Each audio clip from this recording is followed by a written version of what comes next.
Management of complex forefoot conditions. So we're looking at Morton's Neuralgia or Morton's Neuroma, Metatarsalgia and Frieberg's disease. So descriptions of Morton's Neuralgia, Metatarsalgia and Frieberg's disease. Morton's Neuralgia, Morton's Neuroma involves a thickening of the tissue around one of the nerves leading to your toes. And the reason why is heavily debated. This is something that one of my professors of surgery taught me around UWA, who did his PhD on this. And there's so much contention around it, looking at around sort of 9 different reasons why Morton's Neuroma, Morton's Neuralgia occurs. And through the management of that, obviously conservatively, surgically, really changes how we're doing different things. So we'll go into that in a little bit more detail throughout it as we go. Metatarsalgia, I think, is, dare I say, a little bit of a cop-out as far as a diagnosis. It's that really broad term that we know something's happening in the forefoot, and it's not neuralgia. It's not necessarily a plantar plate tear, but we're not too sure. And so I sort of look at that as that term relating to broad pain and inflammation through the forefoot. That could be capsulitis, bursitis, synovitis, and there could be some ganglion involvement. And it's that type of condition where you need to start looking at the imaging to gain that more appropriate diagnosis. Frieberg's disease. Something we don't see too often, and it's something that I absolutely love because surgically we see it super often when we're undertaking procedures and need to change our management of metatarsal shortening osteotomies because of it. And Frieberg's disease is that avascular necrosis or death of the head of the metatarsal bone. So think about that being many fine fractures. And in my opinion, it's more common than we think and can often be misdiagnosed as Morton's Neuralgia of the second intermetatarsal space. So once we're, again, the contention around that Morton's Neuroma, Neuralgia, typically seen in the third intermetatarsal space. When it's in that second intermetatarsal space, we need to start thinking about, okay, could it be Frieberg's disease? Does my patient match that type of demographic? Diagnosis is key for all of these. And that's going to be coming from a lot of imaging, of palpation, precise palpation, and a lot of that subjective sort of information that you get from the patient as far as what type of pain, when is it painful, the severity, how long, and what's resolving it. So that we can tackle it most appropriately conservatively, and once that fails, surgically as well. Again, this is where my in-room ultrasound is phenomenal. Probably one of the best things I've bought so far, other than my minimal incision surgical burr equipment, because it means that I can not only see everything that's happening, I can also treat that directly through injection therapies as well. Other imaging that we're looking at is that X-ray, fluoroscopy, but also MRI. And MRI is really quite good in these areas, and depending on the situation can be the gold standard, but not always as far as imaging goes. But when it's not resolving, you've done X-ray, you've done ultrasound, let's look at an opinion, let's look at an MRI. And that's something that you can refer for or refer through to myself, and I'm more than happy to undertake that and provide opinion as well. Probably a bit too content heavy, this slide. Should have broken it up, but I really wanted to sort of give you a bit of an idea of that differentiation between the Morton's Neuralgia over the Metatarsalgia. I think, you know, we all know about the Mulder's click and how effective that can be, but we don't always get that Mulder's click when we're looking at a neuroma or metatarsalgia. And I would encourage you all to start looking at the metatarsal parabola for those that aren't already looking at that. And we want to, you know, get a little bit of that idea through the metatarsal parabola that we're going down in a segmented way. So we look for that second to third being 4 millimeters, to 8 millimeters to 16 millimeters. And that's what we are looking at that as from Maestro in 2003. And we call this sort of like our Maestro line as well. We can then also look across the arch of the forefoot and see whether we've got a plantarflexed or dorsiflexed metatarsal that's leading to overload there. As we know, Frieberg's can be an overloading of that second or third metatarsal, which then goes through, into that potentially moving through into the Mortons Neuralgia, Metatarsalgia due to overload and capsulitis. But then also we can potentially have Frieberg's disease of that metatarsal as well. So have a look at that influence from the metatarsal length, relative length, and that relative plantar flexion as well. Consider the typical characteristics of shooting burning pain extending into the toe for Mortons Neuroma, that numbness, and that footwear and activity related pain that's consistent with what we see generally. But think about your differentials as well. Plantar plate tear injuries, attenuation, the bursitis, the space occupying lesions, cysts, and previous surgical scarring is a big thing that sort of I work on as well, a lot with my injection therapies as well as that low-level laser therapy. But also consider the comorbidities that they've already got, or whether there might be some that you're diagnosing. As a podiatrist, we're working on the part of the body that is furthest from our central nervous system, from our blood flow, and a lot of the time we are seeing these symptoms and signs coming up within the feet. And we've got a very strong position to be able to diagnose a lot of these as well. For those that are already diagnosed, look at that, the concerns around, the impact of what rheumatoid and psoriatic arthritis are doing. For patients that have got neuropathy, seeing, okay, what are we looking at that's local and what are we looking at that's more proximal, and how we might be able to augment what we know and can treat within the foot, along with our physiotherapists, osteopaths, and chiropractors as well, to ensure that we've got the most well-rounded management that we can.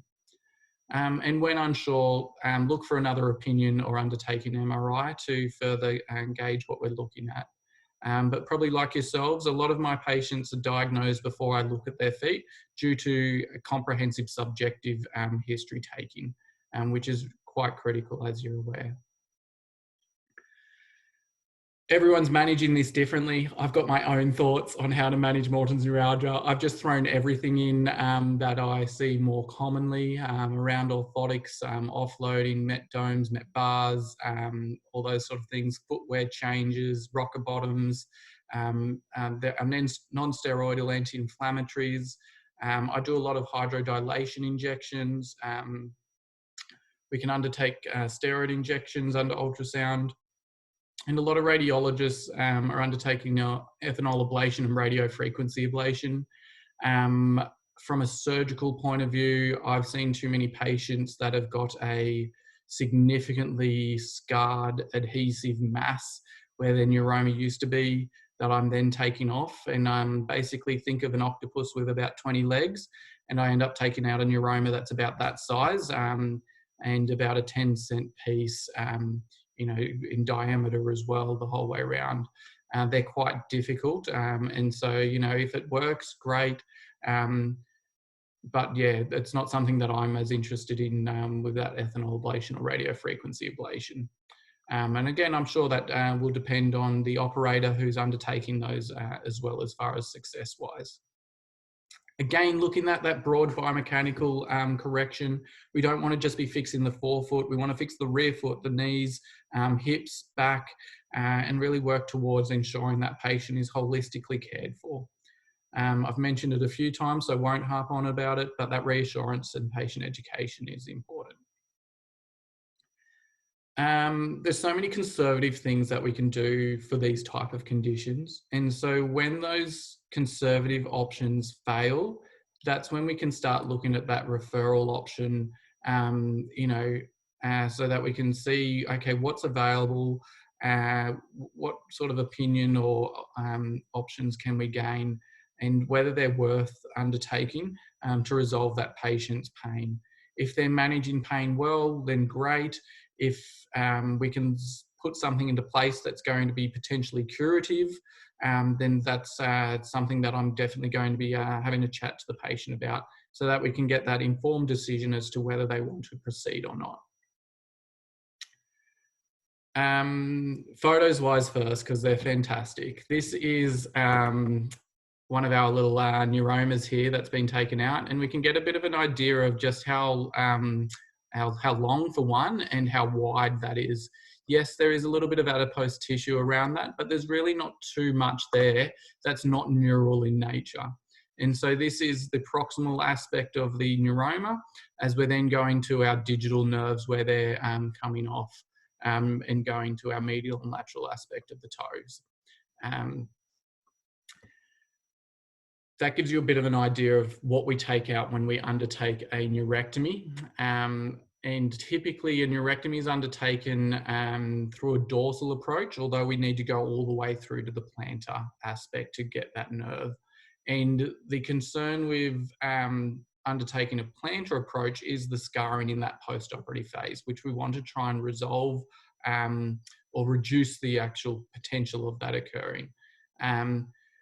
Again, scarring dorsally can be a bit of a concern with our extensors there, and that can lead to contracture, as well as the potential for our smaller intrinsic muscles to be disturbed as part of a neurectomy and the adhesions associated with that surgery. Typically, my first approach to treatment of a diagnosable Morton's neuroma is through minimal incision in the rooms, undertaking a deep transverse metatarsal ligament release. And that's undertaken by a interdigital incision, generally less than a centimetre, generally 6 to 8 millimetres in length. And we're just putting a type of scissor, surgical scissor through, feeling for where that DTML is, and releasing that quite successfully. There's studies showing that we can have about a 90% resolution rate of neuroma pain when we're finding that that is a positive neuroma that we've got there. And again, it all comes down to diagnosis. From my point of view, we're looking at a minimal incision, minimal risk procedure that's done under local anaesthetic that has a really high likelihood of resolving that pain. In patients that unfortunately do not get resolution, that's when I'd then look at a neurectomy. When we look at indirect approaches, from the start, we need to be thinking again about that metatarsal parabola. And that's why I really added that metatarsalgia into this presentation, because I wanted you to appreciate how I'm looking at treatment of Morton's neuroma through indirect treatment, because a lot of patients, a lot of patients will come through on referral from the podiatrist. That sort of explains that, they've got a neuroma, you need to take it out. But what I find is that their third metatarsal bone is relatively long in comparison to their second and fourth metatarsal. And in those cases, again, I might go back to my maestro lines and I might shorten that third metatarsal instead of doing a DTML release or a neurectomy. And a lot of the time we can find that due to that reduction of pressure on the nerve, we can have a full resolution of pain. Again, that can be favourable because we're not getting rid of the nerve in the place of a neurectomy, and we're not having to reduce that intrinsic strength through the decrease or the cutting of a deep transverse metatarsal ligament release.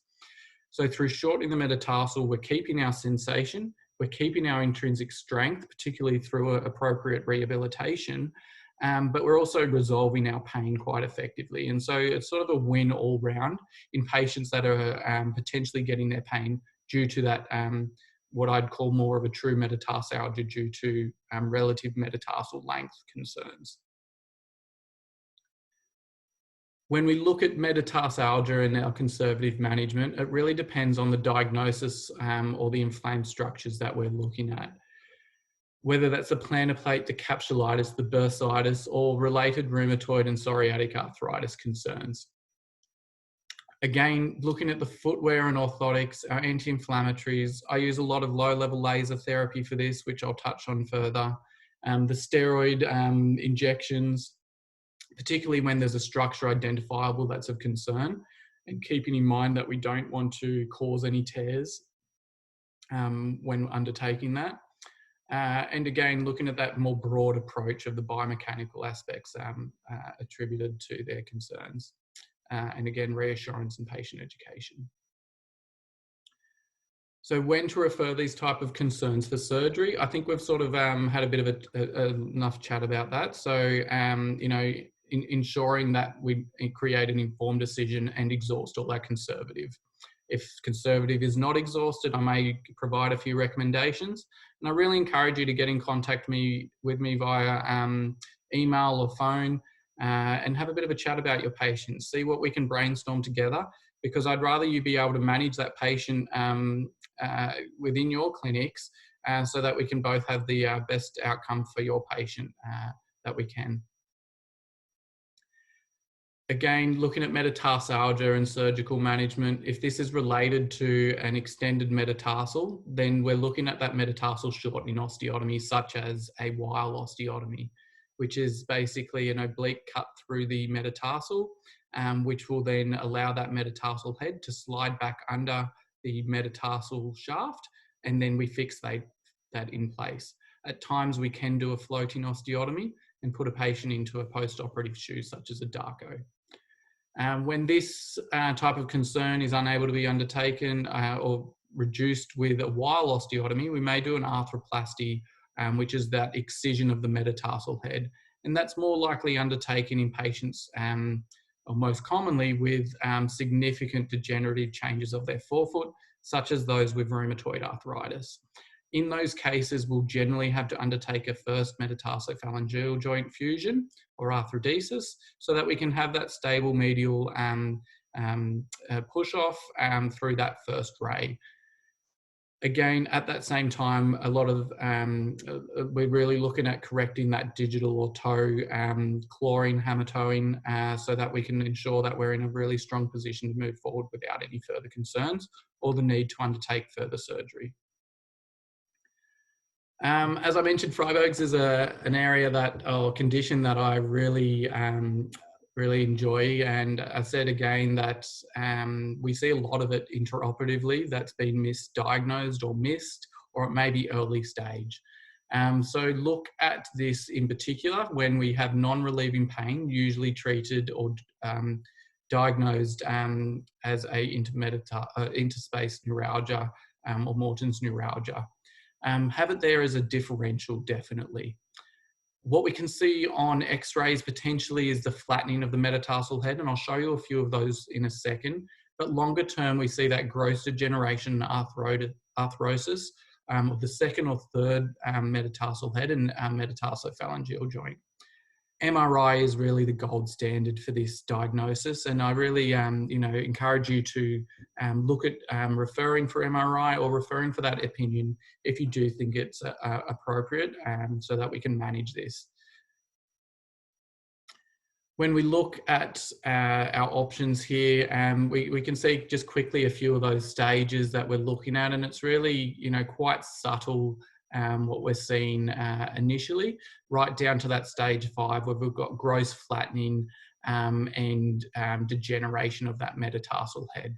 This is where we're then looking that it's basically already undertaken, potentially a metatarsal head resection similar, but generally we'll find that that metatarsophalangeal joint will be filled with arthrosis and causing a significantly inflamed joint that is of concern and needs to be managed surgically. So again, we're seeing through these X-ray images, very minimal, if no change, slight flattening, and this can be quite appreciated on oblique at this sort of early stage. Whereas now we're starting to say, okay, that's quite flat in relation to our other metatarsal heads, to coming concave, and then going to a very arthrosed joint just here, which is, really something that is quite painful for most patients. So when we can capture it at this early stage here, there's quite a few different ways that we can manage that. Conservatively, again, it really depends on that stage. We can look at our orthotics, we can look at accommodations within that, second MTBJ cutout or cushioning, footwear, anti-inflammatories, laser therapy, Steroid can potentially progress it further, but may reduce pain quite well. And again, looking at those other ones that I've had a bit of a chat further about. If you're feeling that that patient is in a position where you're less likely to get a successful outcome through conservative care, that's those later stages of Frieberg's, I would suggest an earlier referral than a later one. I think that would be of greater benefit for the patient than potentially trying conservative options. Again, have that informed discussion to allow them to make that decision. And again, I'll be able to undertake that further discussion and suggest whether they might find reviewing with yourselves for further conservative management before we look at surgery. When we look at surgery, this is generally what we'll find, where the cartilage of the articular surface is already free floating. We can see here that it's just completely come loose, and we're left with maybe this articular aspect, which is still has cartilage intact. Some of the time we will find that it is free floating but still attached, and we need to remove that as well. One of the, we talk about that wile being the cut through the metatarsal, which looks a lot like this. In this type of procedure, we're actually able to cut away any, osteochondral defects of the metatarsal, being the Frieberg's concern. And then we dorsiflex this head of the metatarsal back up there with the reduction of, or the removal of this Frieberg's infarction. If we don't have enough dorsal aspect, can also take this bone out, rotate it 180 degrees, and put this aspect that's the plantar cartilage onto that dorsal cartilage, to act as the dorsal cartilage. And I find that works really, really effectively for our patients without having to cause any concerns, increased inflammation, or a significant shortening of that metatarsal. Worst comes to worst, we look at a arthroplasty of that metatarsal, where we again take off the whole metatarsal head. That's less ideal because we're then going to be looking at further pressure redistribution to the first, third, fourth metatarsals, which we want to try and steer away from where possible.